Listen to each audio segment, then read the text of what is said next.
Hello students, पिछले video में हम लोग इवोल्यूशन ऑफ द अर्थ से स्टार्ट करने वाले थे और इसमें हम लोग सबसे पहले देखे थे कि बिग बैंग थ्योरी या फिर यूनिवर्स के फॉर्मेशन में किस तरह से जो है वो रोल प्ले करते हैं डिफरेंट थ्योरीज के साथ हम लोग समझे थे कि किस तरह से जो है वो डिफरेंट एस्पेक्ट के थ्रू हम लोग जो अर्थ के फॉर्मेशन में है वो देख सकते हैं। आज हम लोग इवोल्यूशन समझेंगे कि किस तरह से जो अर्थ है वो एक समय के बाद एक समय रिवॉल्व होते गया, यानी कि किस तरह से वहाँ पे लाइफ पॉसिबल हुई, किस तरह से वहाँ पे वाटर की अवेलेबिलिटी हुई।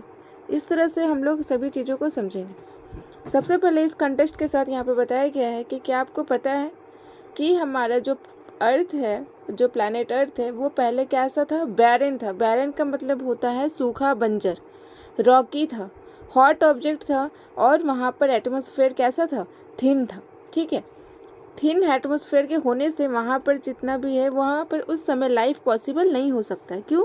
क्योंकि हाइड्रोजन और हीलियम दो ऐसे एलिमेंट हैं जो कि आपको सन में भी देखने मिलते हैं। सन में जो प्रोसेस फॉलो होता है उसे कहते हैं न्यूक्लियर फ्यूज़न। ठीक है, न्यूक्लियर फ्यूज़न के होने से क्या होता है कि एटम्स जो है वो आपस में कोलाइड करते हैं, हाइड्रोजन मिल करके ही हीलियम आपका फॉर्मेशन होता है। ये दोनों के कारण जो है वो लाइफ पॉसिबल नहीं हो सकती। क्या सन में कभी लाइफ पॉसिबल होगा? नहीं। क्यों? क्योंकि वहाँ पर जो है वो ट्रेमेंडस अमाउंट ऑफ एनर्जी जो है वो रिलीज होती है, बहुत ज़्यादा अमाउंट ऑफ एनर्जी जो है वो आपको रिलीज होते हुए देखने को मिलेगी। इस तरह से हम लोग जो है वो समझ सकते हैं कि पहले जो यहाँ पर आपको वो समझने वाला जो एरिया है वो क्या है कि हमारा अर्थ कैसा था? बैरन, रॉकी, हॉट ऑब्जेक्ट, और उसमें एटमॉस्फेयर कैसा था? थिन एटमॉस्फेयर देखने को मिलता था। अब हम लोग समझते हैं कि this is far from the present day picture of the अर्थ, यानी कि जैसा अभी हम लोग अर्थ का पिक्चर देखते हैं, अर्थ के पिक्चर देखते हैं कि यहाँ ब्लूइश कलर है, यहाँ पे जो है वो आपको क्लाउड के फॉर्मेशन को देखने को मिल सकता है। तो उस तरह से जब जो पिक्चर आप अभी देख रहे हैं इन द इंटरनेट, हाँ, हालांकि वो रियल लाइफ में आप नहीं देख सकते हैं लेकिन आप इंटरनेट में ज़रूर देखे होंगे उस पिक्चर्स को। तो वहाँ पर आप जैसा देख रहे हो वैसे वो अर्थ पहले नहीं हुआ करता था, क्योंकि अर्थ में जो है वो पहले पानी की अवेलेबिलिटी देखी नहीं गई थी, क्योंकि वहाँ पर हाइड्रोजन और हीलियम का आइटम्स ज़्यादा माना जाने लगा। लेकिन बाद में जब मैंने बिग बैंग थ्योरी आपको पढ़ाया था तो उसमें के बाद हम लोग को पता चला कि 4600 मिलियन ईयर्स अगो से लेकर के आज तक जो है वो अर्थ अपना इवॉल्व होते हुए देखी जा सकती है। यहाँ पर लाइफ पॉसिबल हुआ अर्थ पे जब हमारा जो एटमॉस्फेयर है वो थिन से एटमॉस्फेयर होकर के वो ट्रांसपेरेंट की तरफ बढ़ा। The earth has a layered structure. Earth का जो स्ट्रक्चर है वो कैसा है? लेयर्ड है। लेयर्ड का मतलब क्या हुआ कि ये जो है वो लेयर बाय लेयर है। जैसे आप कभी देखिएगा तो हमारे बुक में जो पेजेस होते हैं वो कैसे होते हैं? लेयर बाय लेयर होते हैं। एक पेज उठाइएगा, फिर पेज नंबर 2, पेज नंबर 3, ये सभी लेयर है। तो इसी तरह अर्थ में भी क्या है? लेयर वाइज जो है वो डिस्ट्रीब्यूशन ऑफ द रिसोर्सेज देखने को मिलता है। इस कारण से हम लोग समझ सकते हैं कि किस तरह से एटमॉस्फेयर मैटर जो है वो पहले एटमॉस्फेरिक मैटर में हम लोग क्या देखते हैं कि हर चीज़ें जो है वो कैसी है? नॉट यूनिफॉर्म है। कैसी है? Not uniform. यानी जैसे कि अगर ये अर्थ में कोई अगर कोल जो है, कोल एक कैसा रिसोर्स है? रिन्यूएबल, नॉन रिन्यूएबल रिसोर्स है जिसको हम लोग रिन्यू बार बार नहीं कर सकते। वो एक तरीका का क्या है? मिनरल्स में आपका काउंट हो सकता है। ठीक है, तो जो कोल है उसका डिस्ट्रीब्यूशन हर जगह तो आपको देखने को नहीं मिलेगा, है ना। जो डायमंड है उसका डिस्ट्रीब्यूशन हर एक कोना कोना अर्थ में तो देखने को नहीं मिलेगा। जो गोल्ड है या सिल्वर है, प्लैटिनम है, ये सब का डिस्ट्रीब्यूशन आपको हर जगह देखने को नहीं मिलेगा। उसी तरह से जो बताया गया है कि अर्थ के लेयर में जितने भी आपके पार्ट्स देखे जाते हैं या फिर जितने भी आपके मटेरियल जो है वो नॉन यूनिफॉर्म है, यानी कि यहाँ पे मटेरियल कुछ और होगा, यहाँ पे मटेरियल कुछ और होगा, और हमारा क्रस्ट वाला जो पोर्शन है वहाँ पे मटेरियल आपका कुछ और देखने को मिलेगा। कोर में माना जाता है और ये साइंटिफिकली प्रूवन है कि जो निकल और आयरन का जो मटेरियल है वो कोर में ज़्यादा कंसनट्रेटेड होता है। और जो आपको मेंटल वाला पोर्शन है उसमें आपको सियाल और सीमा दोनों के जो आपके कंपोनेंट्स है वो देखने को मिलेंगे। Sial, silicon and aluminium and silicon and magnesium. I hope you got clear this point. आगे हम लोग समझते हैं कि इवोल्यूशन ऑफ द लिथोस्फीयर कैसे देखने को मिला। जैसे मैंने आपको अभी बताया कि जो हमारी अर्थ है वो डिफरेंट डिफरेंट स्फीयर या डिफरेंट डिफरेंट लेयर्स में पार्ट डिस्टिंग्विश की गई है ना। तो लिथोस्फीयर का पोर्शन आपका क्रस्ट और अपर मेंटल का पार्ट माना जाता है, क्रस्ट और अपर मेंटल, ठीक है। ये दोनों पार्ट्स को मिला करके हम लोग इवोल्यूशन ऑफ द लिथोस्फीयर को समझ सकते हैं। इसमें हम लोग क्या देखते हैं कि अर्थ जो है वो हमेशा देखा गया कि वो अपने कैसे स्टेज को फॉलो करता है, वोलेटाइल, यानी हमेशा उसमें चेंजेस होते रहती है, ठीक है। प्रीमोर्डियल स्टेज से, यानी जब वो पूरा तरीका से फॉर्म नहीं हुआ था अपने स्टार्टिंग एज से, तो उस समय क्या हुआ कि due to gradual increase in density, यानी कि डेंसिटी के इंक्रीज होने के साथ टेम्परेचर भी क्या हो गया, इंक्रीज हो गया, है ना। उस कारण से क्या हुआ कि जितने भी मटेरियल जो कि हैवी थे वो क्या किए, वो deep down of the lithosphere कॉन्साइड हो गए। जैसे कि यहाँ पर आपको बताया गया है कि आयरन जो है वो सिंक कर गया था कहाँ पे, centre of the earth, and lighter one move towards the surface. जैसे अभी मैंने आपको बताया है कि लास्ट में जो आपको क्रस्ट वाला पोर्शन, वहाँ पर आपको क्या मिलेगा, निकल और आयरन, और जो ऊपर वाला पोर्शन है यानी कि क्रस्ट वाले पोर्शन में आपको क्या मिलेगा, क्रस्ट वाले पोर्शन में आपको मिलेगा सियाल और सीमा, और कोर वाले पोर्शन में आपको क्या मिल जाएगा, निकल और iron. I hope you goat this point.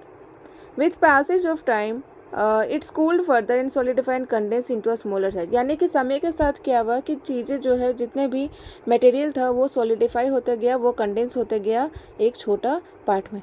बाद में इसी डेवलपमेंट को लेकर के हम लोग क्या फॉर्म लेकर के आए, क्रस्ट के फॉर्म को।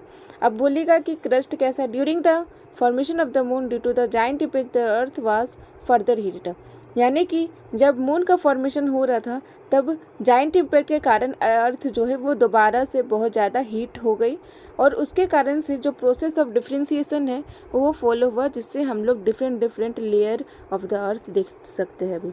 यानी यहाँ पर जो की वर्ड है वो आपको क्या है, डिफ्रेंसिएशन। डिफ्रेंसिएशन के बारे में कभी भी पूछा जाएगा व्हाट इज डिफ्रेंसिएशन, तो आपको बताना है कि differentiation is nothing but the formation of earth's layer, यानी अर्थ के लेयर के फॉर्मेशन को ही हम लोग क्या कहते हैं, डिफ्रेंसिएशन।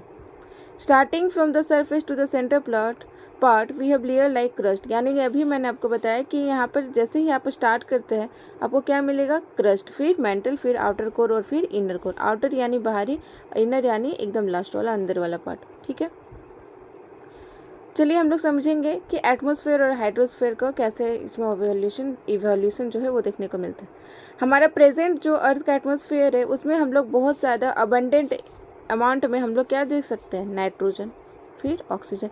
ये से एक ट्रिक के साथ याद करवाते हैं, नो एसी नहीं किलोमीटर, ठीक है।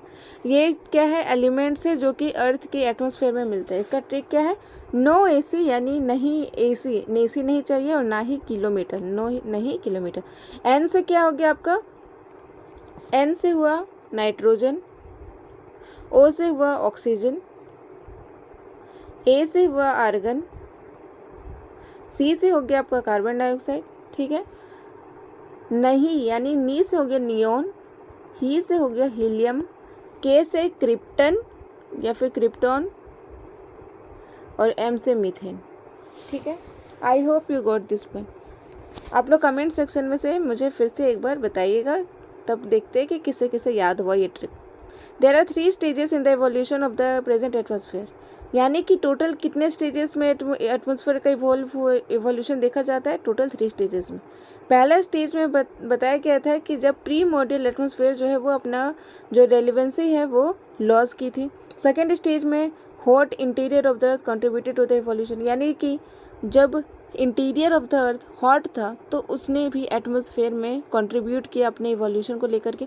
और लास्ट में क्या होता है, फाइनली जब वो एटमॉस्फेयर जो है वो अपने पूरे कंपोजिट रूप में आपको मॉडिफाइड रूप में देखने को मिलता है, जहाँ पर जो लाइफ है वो पॉसिबल हुई, जहाँ पर द प्रोसेस ऑफ फोटोसिंथेसिस जो है वो पॉसिबल हो पाया। फोटोसिंथेसिस के प्रोसेस में जो आपका ग्रीन प्लांट्स है उसमें ऐसा कौन सा पार्ट है जो कि ग्रीन पिगमेंट के फेनोमेना को सब दर्शाता है? अगर आपको पता है तो आप कमेंट सेक्शन में ज़रूर बताइएगा इसका आंसर। हमारा अर्ली एटमॉस्फेयर जैसा मैंने आपको बताया था वो किससे मिलकर के बना है? हाइड्रोजन और हीलियम से। इसी के कारण जितना भी है वो हाइड्रोजन और हीलियम के कारण ही क्या हुआ कि सोलर विंड्स के जो कंसेप्ट है उसे देखने को मिला। जैसे कि आप सन में देख सकते हैं, सन का जो आउटर लेयर है जिसे हम लोग फोटोस्फीयर कहते हैं, है ना, वहाँ पर सोलर फ्लेयर्स निकलते हुए नजर आती है, जिसका कारण जो कम्युनिकेशन बैरियर है वो देखने को मिलता है। सैटेलाइट जो है वो डिसरप्ट हो जाते हैं। अरोराज का फॉर्मेशन देखने को मिलता है। अरोराज का वीडियो मैंने आपको शॉर्ट्स में बना के डाला है, आप ज़रूर देखिएगा, जिसे नॉर्दर्न लाइट्स भी कहते हैं। तो वो सभी फेनोमेना को देखा जाता है। ठीक है, जब अर्थ को जो है वो कूल हुई तो गैसेस और वाटर वेपर उससे रिलीज हुए, और जिससे क्या हुआ, इंटीरियर सॉलिड अर्थ से गैसेस और वाटर वेपर रिलीज हुए, क्योंकि उस समय इंटीरियर सॉलिड अर्थ का टेम्परेचर बहुत ही ज़्यादा हाई हो चुका था। इसके कारण से हमारा प्रेजेंट एटमॉस्फेयर आपको देखने को मिला, जहाँ पर वाटर वेपर भी रही। वाटर वेपर के साथ आपका nitrogen, carbon dioxide, methane, ammonia. Ammonia का फार्मूला क्या होता है? NH3। ठीक है, which the gases output from the interior is called degassing. यानी कि यहाँ पर हमने दो वर्ड सीखा, पहला डिफ्रेंसिएशन, ठीक है, और दूसरा क्या है? डिगेसिंग। डिगेसिंग जब जो है वो एटमॉस्फेयर में गैसेस का प्रेजेंट और गैसेस का जो कंपोजिशन है वो रेडी हुआ था, तब हम लोग उस प्रोसेस को क्या कहते हैं? डिगेसिंग। इसी तरह हमारे एटमॉस्फेयर में कार्बन डाइऑक्साइड को आप देख सकते हैं जो कि डिसॉल्व करती है टेम्परेचर के साथ, और उसी के साथ क्या हुआ? कंडेंसेशन हुई और बाद में रेन हुई। यहाँ पर एक वाटर साइकिल के फेनोमेना को हम लोग अगर समझना चाहें तो चलिए समझते हैं। देखिए यहाँ पर क्या प्रोसेस फॉलो होता है कि यहाँ पर जो है वो वाटर बॉडी जो है, एग्जाम्पल के लिए ओशन है, तो ये आपका अगर यहाँ पे सन है, सन से जो टेम्परेचर आ रहा है, इसके कारण यहाँ पे जो पानी है वो क्या हो रहा है? हीट हो रहा है। हीट होने से उसका टेम्परेचर क्या हो रहा है? इंक्रीज हो रहा है। टेम्परेचर इंक्रीज होने से वहाँ की पानी जो है वो भाप बन के ऊपर आ रही है। ऊपर आने के बाद क्या होता है कि by the process of evaporation के बाद जो सेकेंड प्रोसेस है वो क्या है? कंडेंसेशन। इस प्रोसेस को हम लोग क्या कहते हैं? इवापोरेशन। इस प्रोसेस को क्या कहते हैं? जब गैसेस जो है वो क्लाउड में कन्वर्ट हो जाती है उसे हम लोग कंडेंसेशन कहते हैं। और जब कंडेंसेशन जो है वो अपनी रिलेटिव ह्यूमिडिटी अचीव करने के बाद, रिलेटिव ह्यूमिडिटी का मतलब हुआ कि एक बादल को मॉइस्चर में जो होल्ड करने की कैपेसिटी होती है, एक बादल की मॉइस्चर होल्डिंग कैपेसिटी, उसे हम लोग रिलेटिव ह्यूमिडिटी कहते हैं। तो उस ह्यूमिडिटी के कारण अगर जब भी बारिश हुई या फिर प्रेसिपिटेशन हुआ, अगर ज्योग्राफी के वर्ड में बोला जाए तो इसे हम लोग कहेंगे प्रेसिपिटेशन। प्रेसिपिटेशन में ना बल्कि रेन आता है, बल्कि आप जो हेल स्टॉर्म, बर्फबारी, जो जितने भी देखते हैं वो सभी चीज़ें इसमें काउंट होती है। और प्लांट इसका व्यू क्यों है? क्योंकि यहाँ पे ट्रांसपीरेशन देखा जाता है। जब पत्तों से जो है वो जो भाप है वो आपको हेल्प करती है in the process of condensation. इसी के बाद हम लोग समझ सकते हैं कि हम लोग को ये समझाता है कि किस तरह से 4000 मिलियन ईयर्स अगो जो हमारा ओशन है वो उतना ज़्यादा पुराना माना जाता है। यानी हमारा ओशन कितना पुराना है? 4000 मिलियन ईयर। ठीक है, 4000 मिलियन ईयर्स अगो ओशन का फॉर्मेशन हुआ था। 3800 मिलियन ईयर्स अगो हमारी जो लाइफ है वो बिगिन हुई थी, यानी by the process of photosynthesis. Photosynthesis के द्वारा जितने भी प्राइमरी प्रोड्यूसर हैं, या फिर क्या कहेंगे हम लोग इसको? प्रोड्यूसर्स जो है ना, तो वो आपके इवॉल्व हुए। उसी तरह से हम लोग समझते हैं origin of life. Original life क्या आपको समझाता है कि किस तरह से अर्थ में जो है वो लाइफ पॉसिबल हो पाया। अभी मॉडर्न साइंटिस्ट हम लोग को ये बताते हैं कि हमारा जो ओरिजिन ऑफ लाइफ है वो नथिंग बट क्या है? एक केमिकल रिएक्शन। क्या है? एक केमिकल रिएक्शन, जो कि बहुत ज़्यादा कॉम्प्लेक्स ऑर्गेनिक मॉलिक्यूल के साथ देखा गया, जहाँ पर हमारा जो हम लोग क्या करते हैं कि उसमें हम लोग अपने लाइफ के बारे में किस तरह से लाइफ जो है इवॉल्व हुआ, किस तरह से फॉजिल्स जो है, फॉजिल्स यानी जीवाश्म जिसे हम लोग कहते हैं, वो हम लोगों को समझ सकते हैं, और माइक्रोस्कोपिक स्ट्रक्चर्स के बारे में भी समझ सकते हैं। आई होप ये जो पार्ट है आपको समझ में आया होगा। जैसा मैंने अभी आपको बताया कि लिथोस्फीयर जो है वो किस तरह से, आप एग्जांपल यहाँ पे देख सकते हैं लिथोस्फीयर का, जिसमें हम लोग वोल्केनिज्म के एस्पेक्ट को देखेंगे, वाइल्ड लाइफ है ना, ग्रीनरीज है, ये सभी किसका पार्ट है? लिथोस्फीयर का। लिथोस्फीयर में सबसे ज़्यादा मेजर रोल प्ले करता है लैंड का। ठीक है, लैंड यानी आपका क्या हो गया? ज़मीन का। ठीक है, इसमें आपका लैंड में बहुत सारा चीज़ आ गया, जैसे कि एग्जांपल के लिए ग्रास लैंड आ गया, फॉरेस्ट आ गया, ठीक है, फॉरेस्ट हो गया, फिर डेजर्ट्स हो गए, डेजर्ट्स हो गए, ये सभी चीज़ किस में आ रहा है आपका? लिथोस्फीयर में। चलिए नेक्स्ट देखते हैं। लिथोस्फीयर के बाद आपका जो है वो क्या है? हाइड्रोस्फीयर। हाइड्रोस्फीयर में आप यहाँ पे समझ सकते हैं, अभी मैंने आपको बताया हाइड्रोस्फीयर में का मतलब क्या हुआ, जहाँ पर जो है वो वाटर की अवेलेबिलिटी देखने को मिलती है, वाटर जो है वहाँ पे प्रेजेंट होगा। जैसे आप इस पिक्चर में देख सकते हैं, इस पिक्चर में देख सकते हैं, यहाँ पे क्या है? वाटर की अवेलेबिलिटी है, लेक्स है ना। ये प्रोसेस ऑफ कंडेंसेशन के थ्रू क्लाउड का फॉर्मेशन हो रहा है। आने वाले वीडियो में हम लोग क्लाउड के टाइप्स को भी समझेंगे, ठीक है।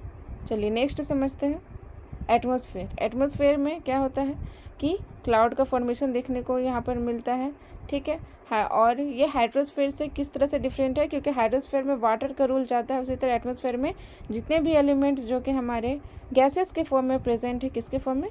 गैसेस के फॉर्म में प्रेजेंट है, उसके बारे में हम लोग देखे थे, इसी तरह से हम लोग समझे थे। नेक्स्ट हम लोग समझे थे कि किस तरह से जो है वो, देखिए ये क्या है? ये हमारा अमलगमेशन पार्ट है, ये हमारा जो है वो लिथोस्फेयर, बायोस्फेयर और एटमॉस्फेयर के बीच वाला मिडिल वाला पोर्शन है। जैसे कि अगर ये लिथोस्फेयर है, ये हाइड्रोस्फेयर है, ये एटमॉस्फेयर है, तो ये जो कॉमन एरिया ये क्या हो गया? बायोस्फेयर, ठीक है। इस बायोस्फेयर में क्या क्या इंक्लूड होता है? जितने भी वाइल्ड लाइफ है, जितने भी वाइल्ड लाइफ आपको देखने रहे हैं, जितने भी लिविंग बींग है, जो भी लिविंग बींग है, ठीक है, ह्यूमन बींग है, ये सभी चीज़ें किस में इंक्लूड करते हैं? बायोस्फीयर में। बायोस्फीयर और कुछ नहीं, बस कॉमन एरिया है आपके जितने भी स्फीयर है, जितने भी एटमॉस्फेयर है, उस सभी का। अगर एक रिकैप देखना चाहे हम लोग तो समझ सकते हैं कि आज हम लोगों ने क्या क्या पढ़ा। सबसे पहले हम लोगों ने पढ़ा कि इवोल्यूशन किस तरह से अर्थ का हुआ है, ठीक है। फिर हमने पढ़ा डिफ्रेंसिएशन,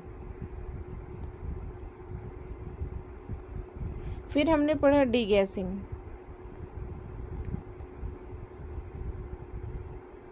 फिर हमने पढ़ा लिथोस्फेयर, फिर एटमॉस्फेयर, उसके बाद फिर हाइड्रोस्फेयर,